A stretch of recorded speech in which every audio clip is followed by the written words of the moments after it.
Live from Dallas, Texas. Happy Wednesday, everyone.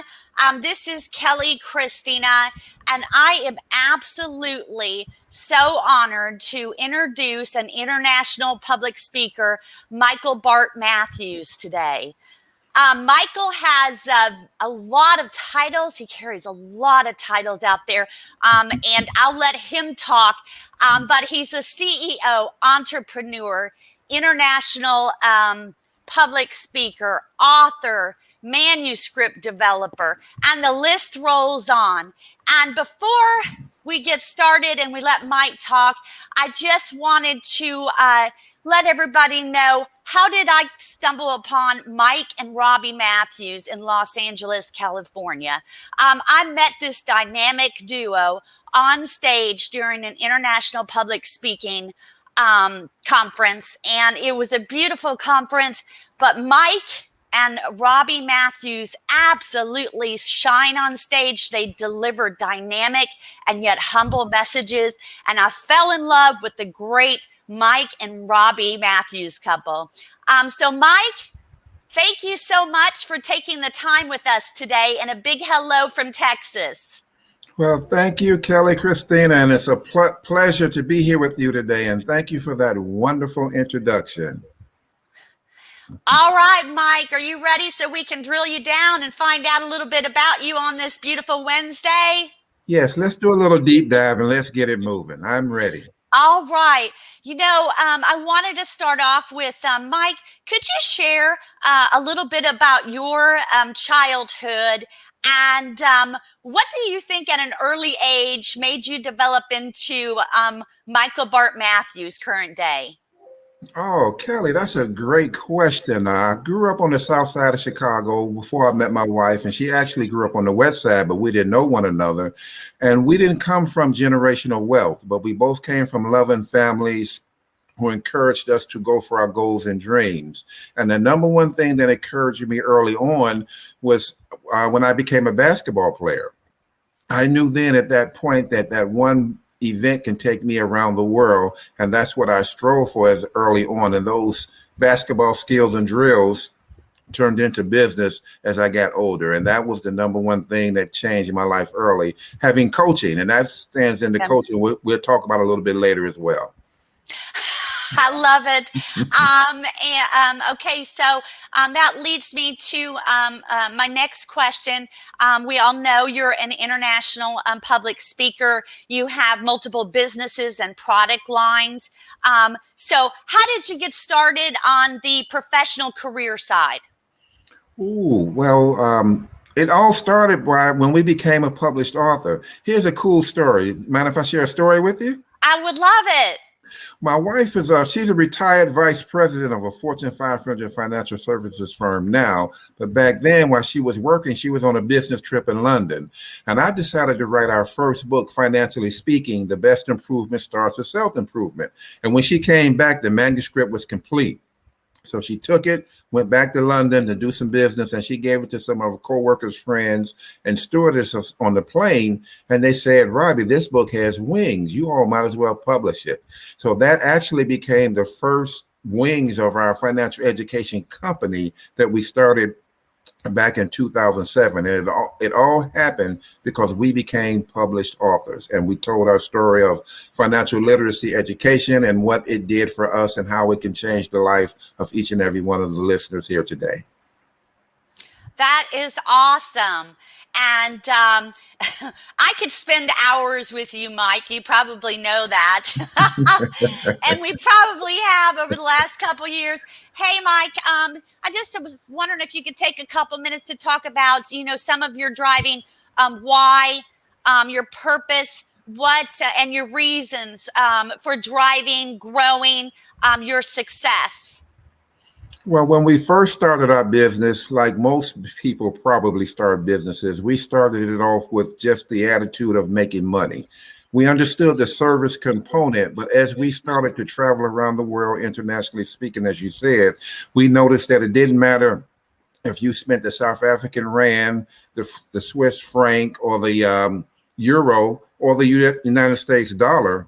that all of us were in the same position. So my why, my purpose, my reason, and my goal is to spread financial literacy education globally, as well as to help as many people that have a book in them to tell their story and get their book out of their head, get it published so it can be read.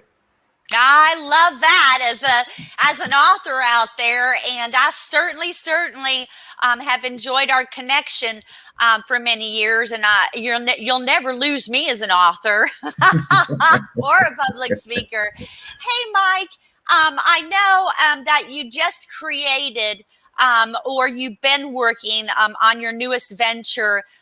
We Create Books, and I was hoping that you could share some of that information with us today. Wow. And that all happened because of coaching. One of my coaches, I'm going to have to give him a little credit, give him a shout out, Dr. James Dentley. He's a serial entrepreneur, and he also owns a JD3 TV show here in the Chicagoland area, which we'll talk to you a little bit more about too, Kelly. Okay. He walked up to me in a coaching session and said, Michael, you and your wife, Robbie, you do 100% of you all's businesses together. He said, well, that's cool because it keeps the marriage together, but you have a business in you as well. And then he turned around and walked away. I said, what is it that I'm already doing that I'm doing for free that I love to do, because that's what I've always heard. So because I've written my own books and help other people publish their books for free, I just decided to put a price tag on what I was doing and start a business and do the same exact thing and put a price tag on it. Now, with that said, we have over 40 published authors in our company from 5 different countries. And we just came back from Detroit to launch It's Smoothie Time from one of our latest authors. So the company is growing tremendously, Kelly. Okay, and that's awesome. Go books, go authors, right? And go international best-selling awards. Mike, let's turn this around a little bit, and let's just talk to me about leadership. What are those success factors to you in leadership out there? Okay, well, in order to become a good leader, you must become a good follower. And what do I mean by a good follower? Someone who has blazed the trail before you, where you don't necessarily have to reinvent the wheel, but you actually have to get on the bike and pedal it in your direction with your creativity, your leadership, and your response. And there's another part of leadership that I call servant leadership, where what can I do and how can I serve you? How can I help you first before, even if I get nothing in return? And that's pure leadership. I love it. I absolutely love it. Mike, I know we were talking and I kind of heard it through the grapevine. And I was so excited that you and Robbie were able to get out of Chicago, Illinois, and get down to, I believe, Orlando. You went to a film festival, and I would absolutely, and our listeners would love, can you give us a little information on that? Oh, wow. That was great. Again, this ties back into JD3 TV because they were helping with John Starks, a former retired NBA All-Star from the New York Knicks. He produced a documentary called Keep Shooting, and it was live streamed down there at the Orlando Film Festival. And my wife and I went to help and participate, as well as to help promote Living Wealthy with Robbie. And that's her television show that's going to be streamed on JD3 TV as well. Oh, that's awesome. Okay, keep going. Okay. And then we had opportunity to meet John Starks. By me being a European basketball player, it was easy for us to connect and have a conversation about life, liberty, and the pursuit of happiness in those few minutes that we did, because the function was phenomenal and people all over the world were there. And there were plenty of other movies that were also introduced to the public as well, and some cool things are coming out through JD3 TV as well from that Orlando Film Festival. And we encourage each and every one of you to look out and tune in to Kelli Christina, because she's going to get the inside nuggets from me, and she will let each and every one of you know. You're awesome. I'm throwing a surprise question at you, just really, really quick. And I just, I'm just curious, with the, Mike, with the pandemic in the last 18 months and people are starting to get out more and more. You have any predictions on when we can expect a few more of our, business and international public speaking events to surface? You think it'll be end of year? You think, what are your thoughts? Just curiosity.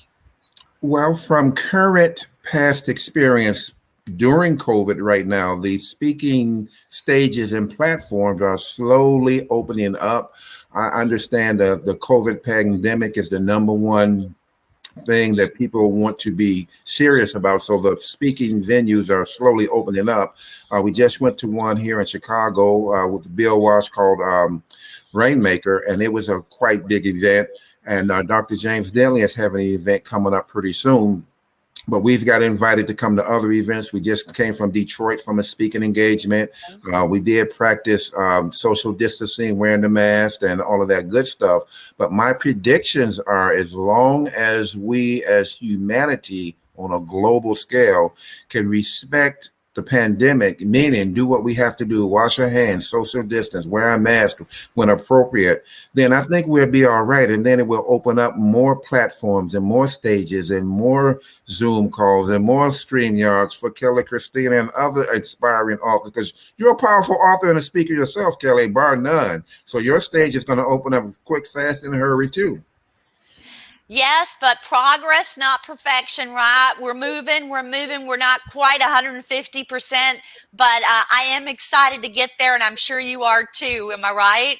Yes, because the 5 Ps, proper planning prevents poor performance. And that's something you and I talked about a while ago. And that comes with your original question about when the stages are opening up. So most of the people are doing proper planning, so we can all, when we get on the stages, whether it's virtual or live in person, that we took the precautions to make sure that each and every one of us in attendance, from speakers to the audience and just the general public, are as safe as they can be while we're delivering our story, telling our stories, or delivering our messages that will help change the world for someone.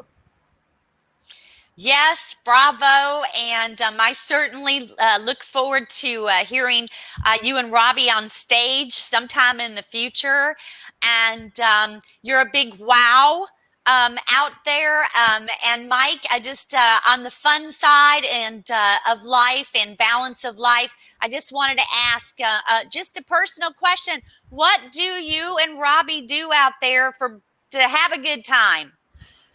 Well, before COVID, we were global travelers. That's how we met you. Here domestically in the United States, because we're broadcasting live from the USA, but we travel also outside of America's borders, and that's one of our passions. We love to travel.